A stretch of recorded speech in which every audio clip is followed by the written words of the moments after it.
You want to tell the story? No, you tell the story. I think you do it better than I do. I was the sports guy at Channel 18, and she was working nights and weekends, same shift I was working. The story I tell is like she walked through the newsroom and she winked at me and smiled, and I was done. I was hooked at that moment. I knew that she was my soulmate.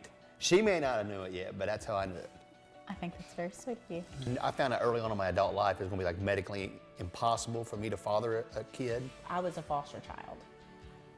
My father killed my mother when I was 7 years old. I was there in the home that night and ended up being sent to a children's home. And I grew up in a children's home. So I lived in the children's home from the time I was 7 until 18.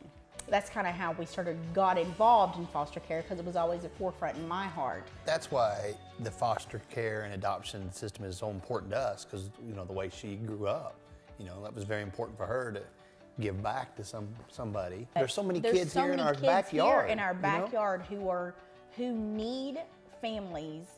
The fact that God made me where I couldn't have children was the best blessing He ever gave me, because it gave me these boys. The first time I held him, when I got to meet him, it's like, I knew why this was happening to me. I knew why I couldn't father a child, because I didn't know at the time there was a kid up in northern Kentucky that was gonna need me. Like I said, I needed them as much as they needed me, and so it gave me my family.